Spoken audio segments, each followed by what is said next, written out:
Assalamualaikum warahmatullahi wabarakatuh. Jumpa lagi di channel kami Keluarga Exmood. Kali ini kita membuat pacul kecil. Ini untuk saya. Ya teman-teman, hari ini keluarga Exmood ingin memacul. sana kalian macul. Ya, semoga teman-teman senantiasa sehat selalu ya, senantiasa penuh keberkahan dan dimudahkan dalam segala urusannya. Hari ini kami keluarga Exmood mencoba melakukan pemasangan mulsa dengan menggunakan bahan alami ya teman-teman. Ini bahan yang kami pakai bukan plastik, tapi menggunakan jerami. Jerami yang buat pakan Ini sapi. Kami terinspirasi oleh teman kita petani porang yang lain yang sudah menggunakan mulsa jerami. Ya, ada keuntungannya ya menggunakan jerami ini, mulsa jerami, karena dengan menggunakan mulsa jerami ini air hujan tetap bisa masuk ke lokasi ini ya, tanaman kita porang. Terus kemudian sirkulasi udara juga masih bisa masuk. Terus kemudian ya resikonya air di dalam tanah juga bisa menguap juga, beda dengan kalau dikasih air, tapi tidak apa-apa. Ini ke depan juga kalau jeraminya sudah menjadi kompos, ini bisa menjadi pupuk juga teman-teman, karena jerami itu juga banyak mengandung unsur hara kalau sudah menjadi kompos. Nah, ini beberapa bedengan yang akan kami coba. Nanti hasilnya seperti apa dari sisi kemudahannya pemasangan, kemudian dari sisi manfaatnya, kemudian dari sisi keunggulan dan kekurangannya. Kalau kekurangannya juga ada ya teman-teman kalau jerami ini, karena biasa kalau jerami itu orang di daerah kami kan kadang suka bakar-bakar ya teman-teman, suka bakar-bakar di lahan kebun gitu. Nah, kalau percikan apinya ke terbang ke lokasi kita, ya itu bisa berbahaya sehingga jerami kita bisa ikut terbakar. Itu kelemahannya. Tapi mudah-mudahan lah aman, karena kalau bakar-bakar itu juga biasanya nggak di musim penghujan tapi di musim kemarau. Nanti di musim kemarau, saat ini mau dorman, nanti rencananya akan kami tutup dengan tanah jeraminya sehingga dia tidak mudah terbakar kalau ada tetangga kebun gitu yang sedang melakukan bakar-bakar. Jadi seperti ini ya teman-teman. Nah, ini kondisi tanaman porang kita ya, porang kami ini teman-teman.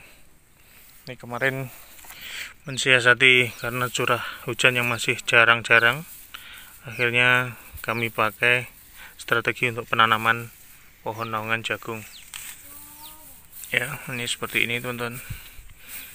Jadi di sini porang, sini jagung.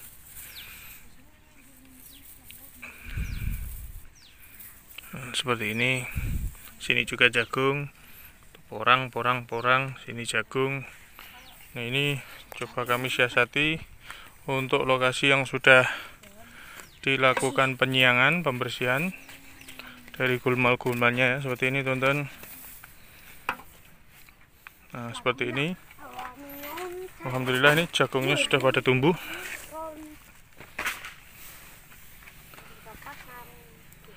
Ini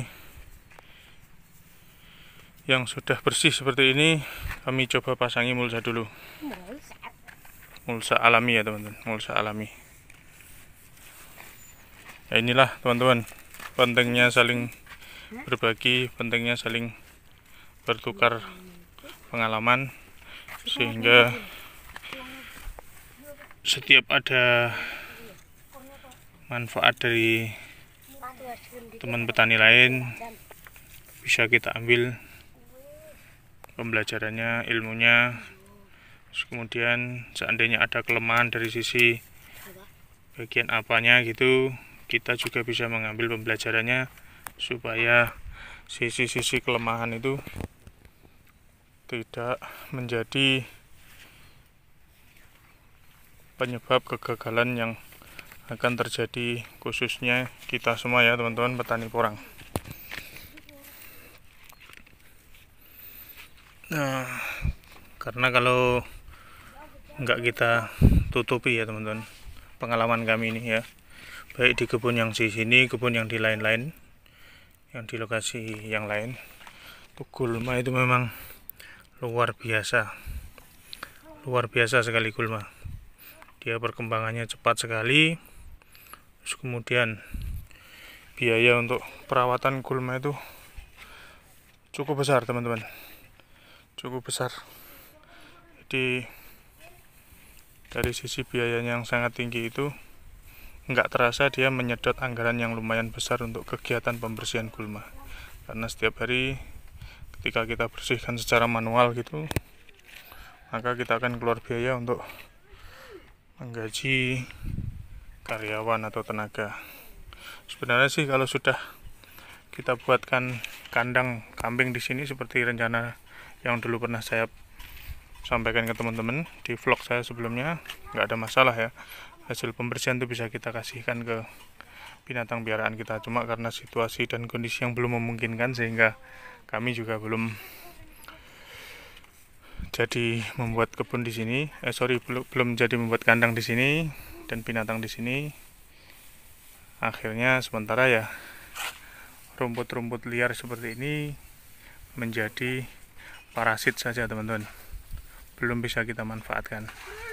Insya Allah nanti kalau tanaman naungan seperti jagung yang sudah kami tanam di sini, kemudian curah hujan sudah semakin tinggi, nanti akan kami rencanakan pembuatan kandang kambingnya untuk bisa terrealisasi, sehingga hasil pembersihan gulma-gulma itu bisa kami pakai untuk diambil manfaatnya ya teman-teman, untuk diberikan ke tanaman orang, ke binatang peliharaan kambing kita teman-teman. Seperti ini kondisinya. Ini padahal kemarin pas waktu start pemupukan, waktu saya info ke teman-teman, ini kan habis dibersihkan gulmanya di sekitar sini, sekitar tanaman-tanaman ini ya teman-teman, tanaman porang gitu. Tapi baru 9 hari, 10 hari saja sudah bisa dilihat kondisinya gulma ini luar biasa. Nah, yang perlu kita ketahui juga ya teman-teman, tanaman porang ini termasuk berdaun lebar ya. Tanaman porang kita ini termasuk jenis tanaman berdaun lebar. Nah, sedangkan herbisida itu untuk pembasmi rumput-rumput ya teman-teman. Sedangkan obat-obatan untuk pembasmi rumput itu harus menggunakan yang berbeda karakter teman-teman. Artinya seandainya kita membeli obat membasmi rumput itu untuk membasmi yang berdaun kecil, jenis rumput-rumputan ini akan mati ya, jenis rumput-rumputan akan mati. Tapi seperti bayam, katemas, pokoknya yang berdaun lebar gini, dia nggak bisa mati karena bahan aktifnya berbeda. Nah, yang jadi masalah kalau kita membeli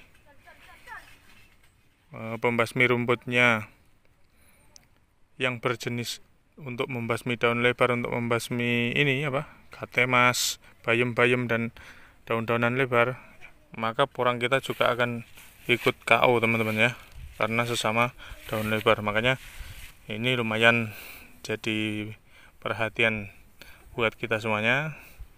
Seandainya kita menggunakan bahan pembasmi rumput, pasti meskipun baik dia itu berfungsi untuk mengendalikan yang berdaun kecil, tetap nanti kalau yang kena daun lebar kan ya sedikit banyak ada efek juga. Makanya kalau kita melakukan penyiangan secara manual terus menerus, asik melihat tanaman bersih, kelihatan terus ya teman-teman. Cuma kalau tidak ada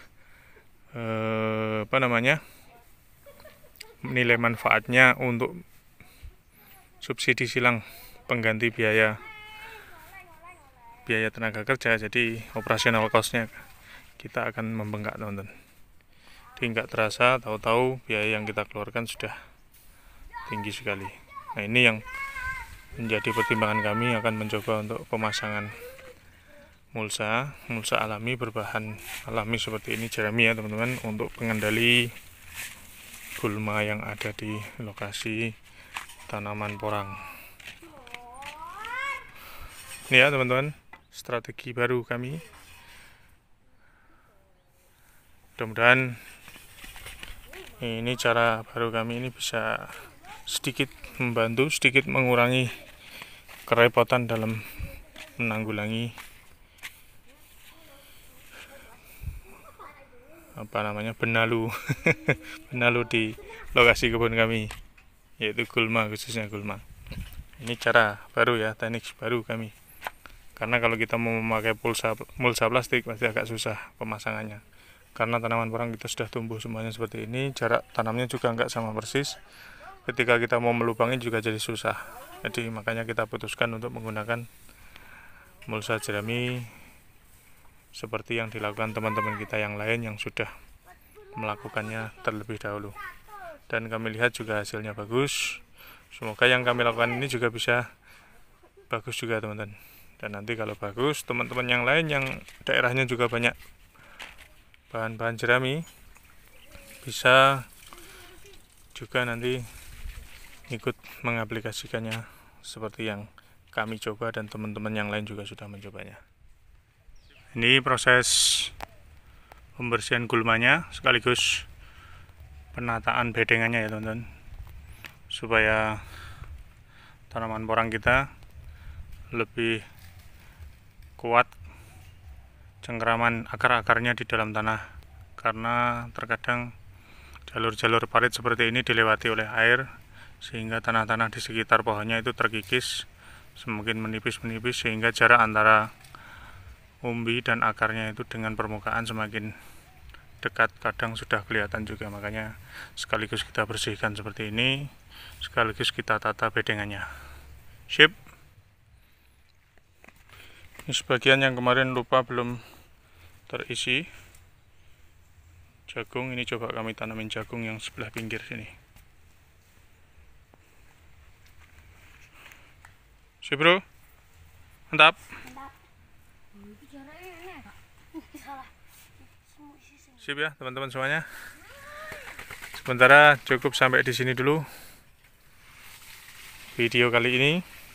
Semoga bisa memberikan manfaat, semoga bisa memberikan bagi-bagi pengalaman baru, inspirasi baru, sehingga kita semuanya petani porang di seluruh Indonesia bisa maju bersama, bisa sukses bersama, dan bisa saling memberikan manfaat. Terima kasih atas semuanya. Salam sukses dan sehat selalu dari kami, keluarga Exmood. Wassalamualaikum warahmatullahi wabarakatuh.